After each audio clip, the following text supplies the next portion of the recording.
आज मैं आप लोगों को एक नई कहानी सुनाने जा रही हूँ। ये कहानी है लालची पत्नी और एक जादुई पेड़ की। एक जंगल में एक कालू कौवा नाम का कौवा रहता था। कालू कौवा एक लकड़हारा था। वो रोज जंगल में जाकर लकड़ी काटता और उसे बेचकर अपनी जिंदगी गुजार लेता था। कालू कौवा बहुत ही भोला और साफ दिल का था, पर कालू कौवा का पत्नी कमला दिल की बुरी और बहुत ही लालची थी। कमला दिखने में बहुत ही सुंदर थी और अपनी सुंदरता पर बहुत घमंड करती थी। मुझसे सुंदर तो इस जंगल में और कोई नहीं है। तभी वहाँ पर एक ग्राहक लकड़ी खरीदने आता है। कालू भाई कैसे हो? सब ठीक ठाक? ठीक ही हूँ। इन लकड़ियों का कितना लोगे भाई? 20 रुपए। पर मेरे पास तो 2 रुपए कम है। ठीक है भाई, आप लकड़ी ले जाओ। तभी वहाँ पर कमला आ जाती है। अरे अरे, क्या ले जाओ? लकड़ी चाहिए तो 20 रुपए से 1 पैसे भी कम नहीं लूंगी। लेना है तो लो, नहीं तो जाओ यहाँ से। पर कमला बहन, मेरे पास तो 2 रुपए कम है। आप 2 रुपए फिर कभी ले लेना। हाँ, पैसे नहीं है और चले है लकड़ी खरीदने। दुखी मन के साथ ग्राहक वहाँ से चला जाता है। ये तुमने क्या किया? 2 रुपए की ही तो बात थी। 2 रुपए? 1 रुपए की भी बात होती तब भी मैं नहीं देती, समझे? और तुम भी ये दान पुण्य का काम बंद कर दो, वरना मैं मायके चले जाऊंगी। एक दिन कालू कौवा जंगल लकड़ी काटने के लिए जाता है। बहुत ढूंढने के बाद एक हरा भरा पेड़ मिल जाता है। इस पेड़ पे तो बहुत सारी डालियां है। मैं यहाँ से ही कुछ डालियां काट लेता हूँ। ऐसा कहकर जैसे ही कालू कौवा पेड़ को काटने के लिए आगे बढ़ता है, तभी पेड़ में से आवाज सुनाई देती है। मुझे मत काटो। कालू कौवा चौंक जाता है। कौन कौन है? मैं तुम्हारे सामने हूँ। अरे बाप रे, पेड़ बातें कर रहा है। कौन हो तुम और बातें कैसे कर सकते हो? मैं एक जादुई पेड़ हूँ। तुम मुझे मत काटो। बदले में तुमको जो मांगोगे वही दूंगा। मुझे कुछ नहीं चाहिए, पर आप चिंता मत करो।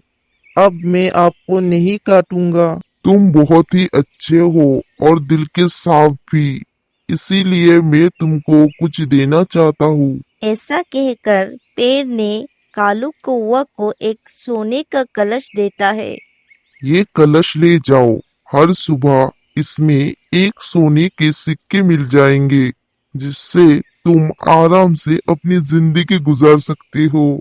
धन्यवाद पेड़ जी, आपका बहुत बहुत धन्यवाद। ऐसा कहकर कालू कौवा सोने की कलश लेकर घर आ जाता है और घर आकर कमला को सारी बात बताता है। कमला ये बात सुनकर बहुत ही खुश हो जाती है। अब तो मैं बहुत सारे सोने के गहने बनवाऊंगी। पर हम इसमें से सिर्फ एक ही सिक्के निकाल सकते हैं। पर एक सिक्के से मेरा क्या होगा? मैं गहने कैसे बनवाऊंगी? तुमको बचत करनी होगी। जब तुम्हारे पास कुछ सिक्के जमा हो जाएंगे, तब गहने बनवा लेना।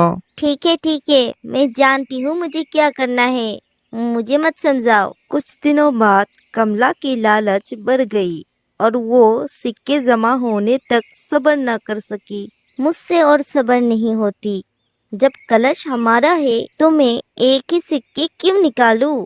आज तो मैं सारे सिक्के एक साथ निकालूंगी। ऐसा कहकर कमला कलश को उल्टा कर देती है। अभी कलश मिट्टी का बन जाती है। अरे, ये क्या हो गया? ये कलश मिट्टी का कैसे बन गया? तो उस जादुई पेड़ ने हमें धोखा दिया है। अभी उसे सबक सिखाती हूँ। ऐसा कहकर कमला पेड़ के पास चली जाती है।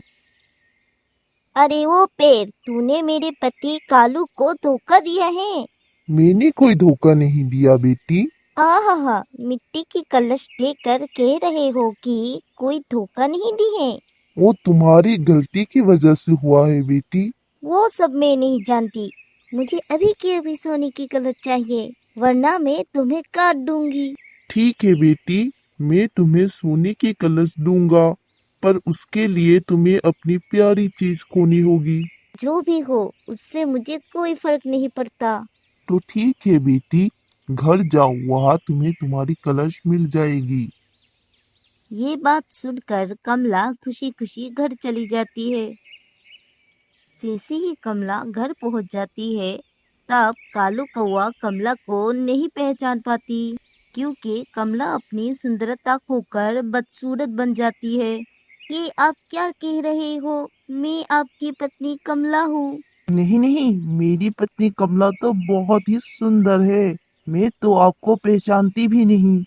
कमला को अपनी घर और पति को खोकर गलती का एहसास हुआ और वो रो रो कर उसी जादुई पेड़ के पास जाती है।